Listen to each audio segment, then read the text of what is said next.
Hello बच्चों, welcome to trending tutor. स्वागत है आपका एक बार फिर से ट्रेंडिंग ट्यूटर पे। आई होप आप सबकी तैयारी बहुत अच्छी चल रही होगी। ठीक है, तो चलिए आज का हमारा टॉपिक है, हम एसिड बेस एंड सॉल्ट में एक माइंड मैप लेक्चर लेके आए हैं जिसमें हम बेस को आज कवर करने वाले हैं।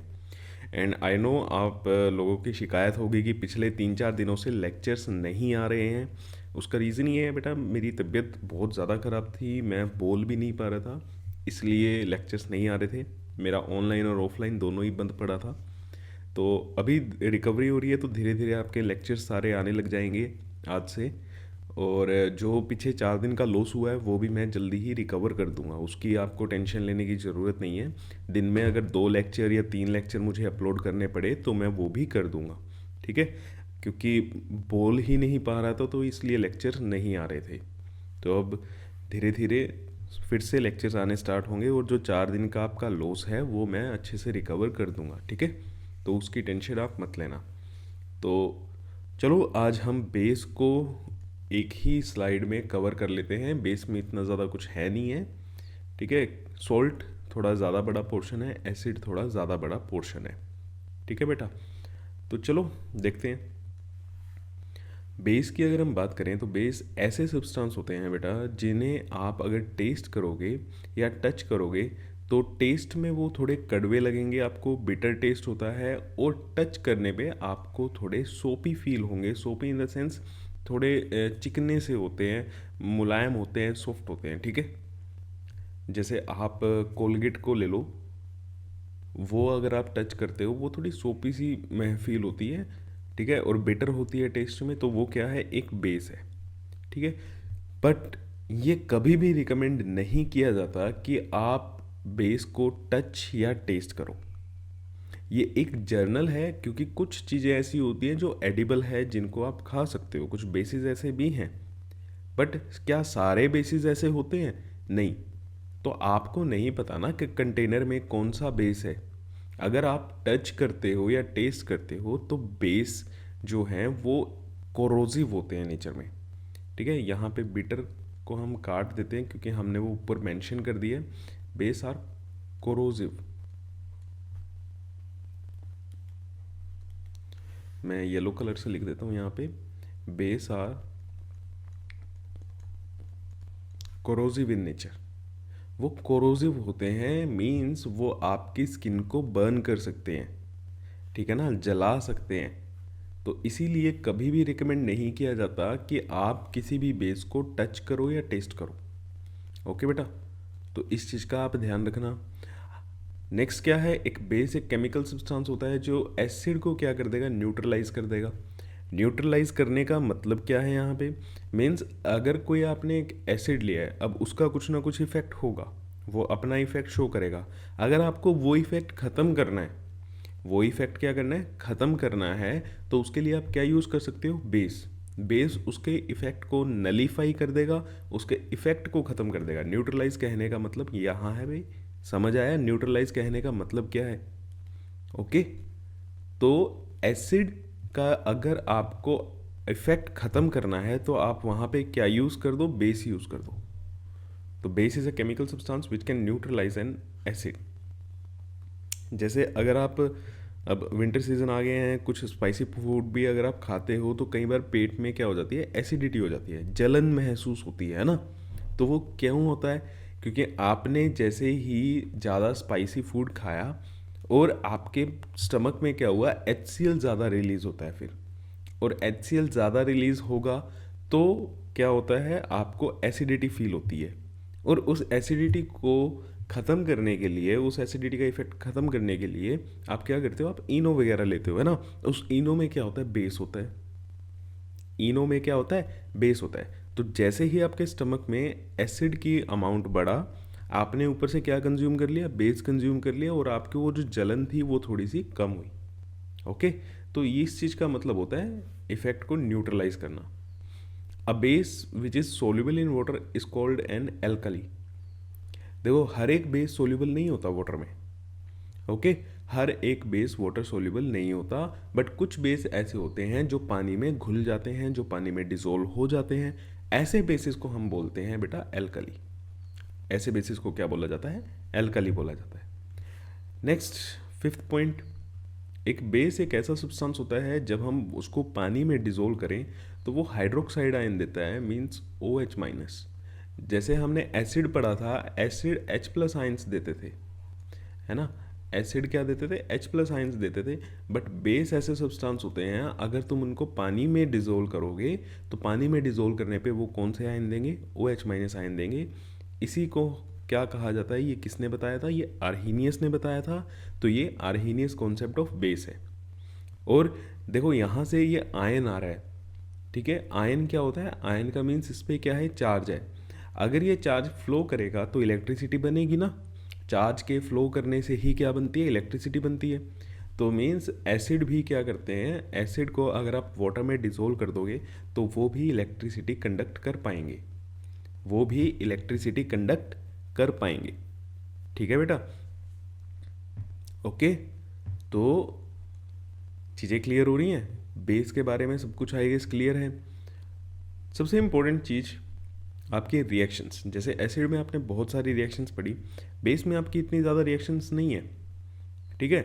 बेस में क्या रिएक्शन होगी भैया? बेस एसिड के साथ मिलके क्या बनाते हैं? Salt and water. Base acid के साथ मिलके क्या बनाएगा? सोल्ट एंड वाटर बनाएगा। ये चीज़ आपने उसमें एसिड में भी पढ़ी। एक आपने एसिड में रिएक्शंस पढ़ी थी मेटल ऑक्साइड्स की, है ना। Base non metal oxide, metal के साथ तो बेस रिएक्ट ही नहीं करते, सारे के सारे बेस। यहाँ पे यही इंपॉर्टेंट चीज़ है, all the metal do not react with base. जो मेटल्स होते हैं वो मोस्टली मेटल्स बेस के साथ रिएक्ट नहीं करते।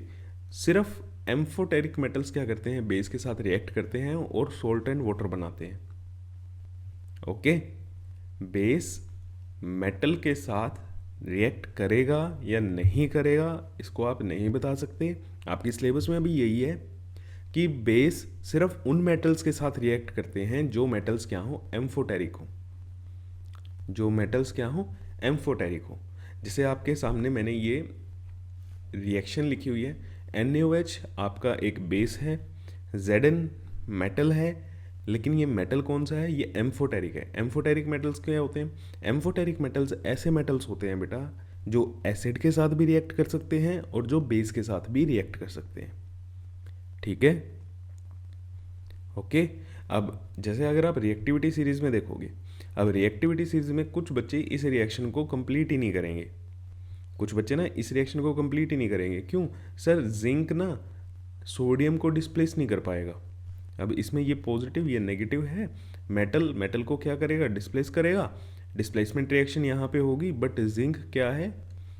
इसको डिस्प्लेस ही नहीं कर पाएगा, है ना, क्योंकि सोडियम से क्या है? कम रिएक्टिव है। बट ये चीज़ यहाँ पे मत लगाना, ये वो चीज़ नहीं है, थोड़ा सा अलग है आपके जो आपने कोर सिलेबस पढ़ा है, चैप्टर 1 में डिस्प्लेसमेंट रिएक्शन पढ़ी है, उससे अलग है ये।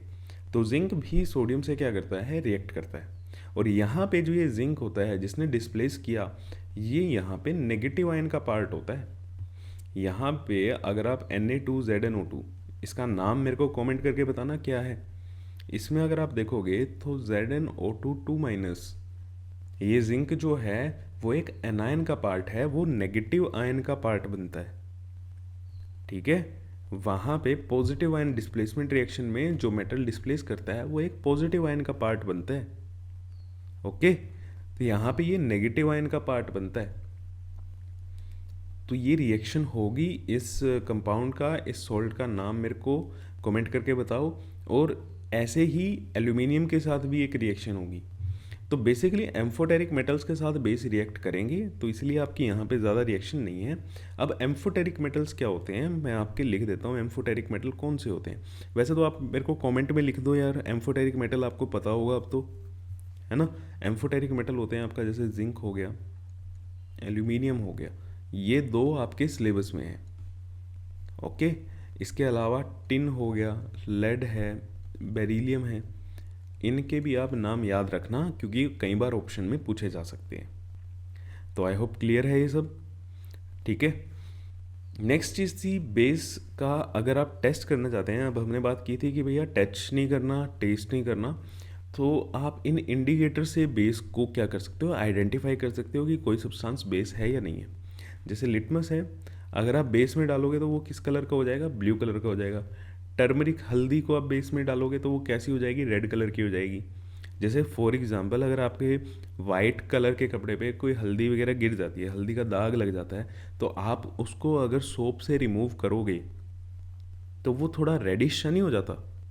तो वही था, सोप क्या थी, बेस थी।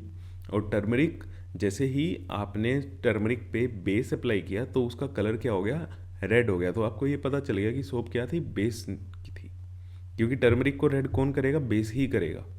हाइड्रेंजिया फ्लावर पिंक हो जाएगा, मिथाइल ऑरेंज येलो कलर का हो जाएगा, फिनोफ्थलीन क्या हो जाएगा, पिंक हो जाएगा। ठीक है, तो ये कुछ इंडिकेटर्स थे। ऐसे ही ओल्फैक्टरी इंडिकेटर्स भी होते हैं। ओल्फैक्टरी इंडिकेटर्स क्या होते हैं, जो स्मेल करके पता चले। ये इंडिकेटर्स क्या थे, ये अपने कलर में चेंज लेके आ रहे थे, लेकिन ये अपनी स्मेल में चेंज लेके आएंगे।